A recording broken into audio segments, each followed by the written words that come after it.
Oi pessoal do YouTube, hoje a gente vai fazer uma questão de física da FUVEST 2020 primeira fase. Mas antes eu vou pedir para vocês se inscreverem no nosso canal, curtirem, compartilharem o vídeo e ativarem o sininho para ficar por dentro de tudo que acontece por aqui. Em julho de 1969, os astronautas Neil Armstrong e Buzz Aldrin fizeram o primeiro pouso tripulado na superfície da Lua, enquanto seu colega Michael Collins permaneceu a bordo do módulo de comando Columbia em órbita lunar. Considerando que o Columbia estivesse em uma órbita perfeitamente circular, a uma altitude de 260 km acima da superfície da Lua, o tempo decorrido em horas terrestres entre duas passagens do Columbia, exatamente acima do mesmo ponto da superfície lunar, seria D.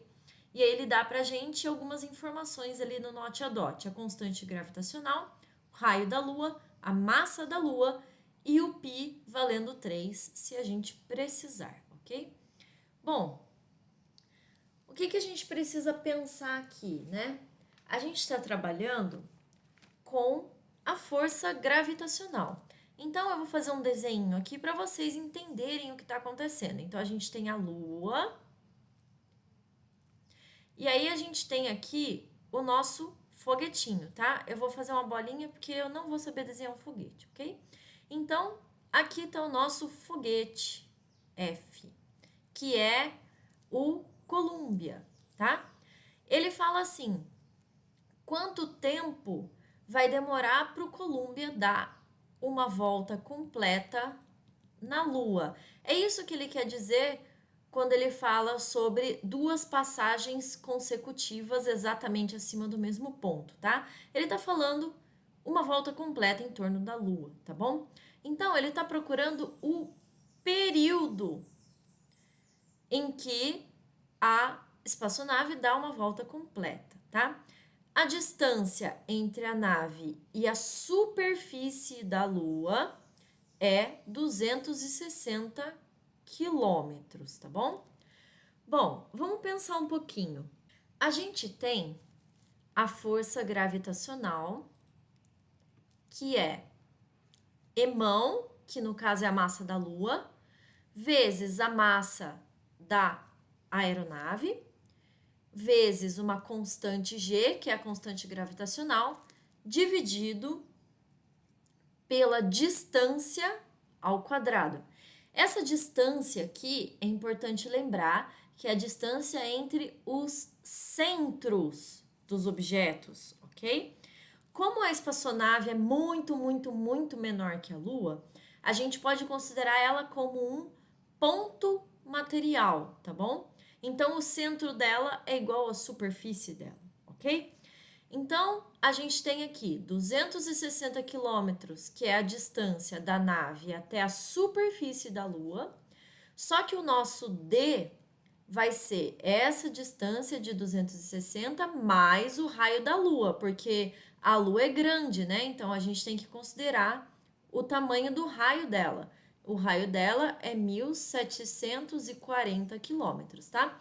Então, a nossa distância total vai ser a soma desses dois valores. Ok, vamos voltar aqui. Então, essa força gravitacional, ela age como uma força centrípeta. Por quê? Porque ele está fazendo um movimento circular aqui em torno da Lua, tá bom? Então, essa força aqui, que é a força gravitacional, ela está apontando para o centro da trajetória, portanto, ela está fazendo o papel de força centrípeta, tá bom? E como é que é força centrípeta? É mv ao quadrado sobre r. O que é esse r aqui? Esse r é a distância do centro da nave ao centro da Lua, tá bom? Então, nada mais é do que o nosso D. Muito bem. Então, vamos escrever aqui bonitinho do lado. Então, G, emão, eminho, dividido por D ao quadrado, é igual a eminho, V ao quadrado, sobre D. Esse eminho aqui é a massa da aeronave, né, da espaçonave. Então, a gente pode cancelar aqui, ó, esses dois aqui, eminho com eminho. Ambos são a massa do Columbia, tá? Essa distância aqui da esquerda é igual à distância da direita, é a mesma distância, que é do centro da nave até o centro da Lua, tá? Então, a gente pode cancelar uma de cada lado aqui. Então, a gente vai cancelar esse quadrado, vai ficar com uma distância só aqui na esquerda, tá? Então, vamos escrever de novo essa fórmula. Então, a gente tem o v quadrado, essa velocidade aqui é a velocidade da nave, né? Igual a g emão dividido por d. Ok. Vamos pensar agora nessa velocidade. Olha só, ele está fazendo um movimento circular, tá bom? Então, a gente pode dizer que a velocidade é igual a ômega vezes o r, que é o raio do movimento circular. No nosso caso, dzinho, tá? O que é ômega? Ômega é 2π sobre t. Lembra que eu falei que ele estava procurando o período da nave? Olha aqui o período aparecendo, tá? Por isso que eu coloquei ômega igual a 2π sobre t e não 2πf, por exemplo, tá? Porque aí eu já tenho o período direto aqui saindo da minha fórmula. Então, vamos juntar essas duas aqui e vamos escrever v em função do período. Eu vou ter 2π sobre t vezes a distância entre os dois objetos, tá? Então, vamos voltar lá na nossa formulinha.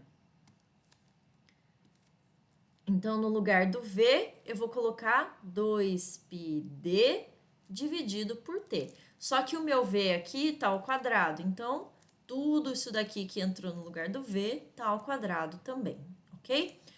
Igual a g emão dividido por d. Muito bem. Eu quero o t.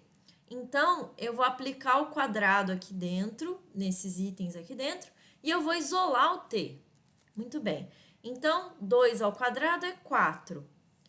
O π é π ao quadrado, né? Mas ele fala aqui pra gente que π é aproximadamente 3. Então, eu vou escrever aqui já.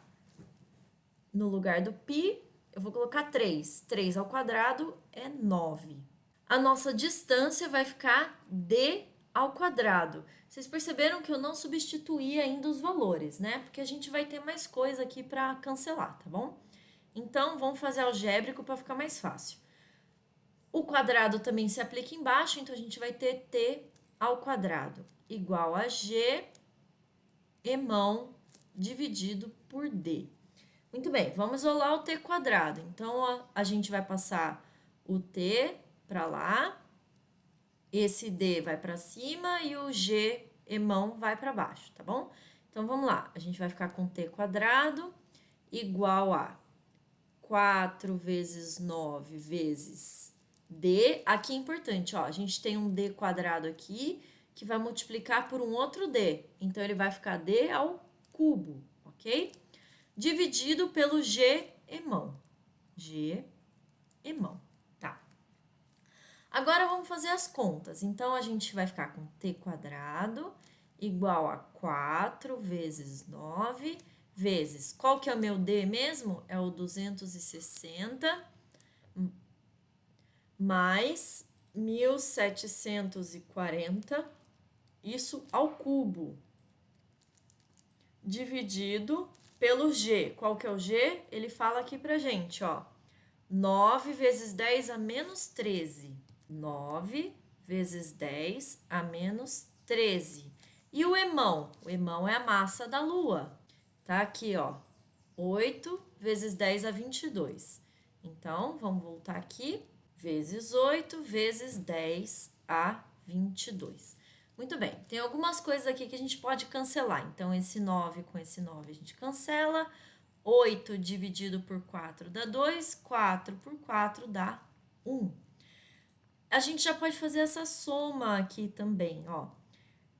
0 mais 0 dá 0. 6 mais 4 dá 10, vai 1. 7 mais 1, 8 mais 2, 10, vai 1. 1 mais 1, 2. Então, aqui dentro desse parênteses aqui, a gente tem 2.000, tá bom? Eu vou escrever esse 2.000 em notação científica para ficar mais fácil. Então, vamos lá, ó. T ao quadrado igual. Aqui não sobrou nada, né? Sobrou 1. Então, nem vou pôr. Eu vou ficar com 2 vezes 10 a terceira, que é o 2.000 escrito em notação científica, elevado ao cubo, dividido por...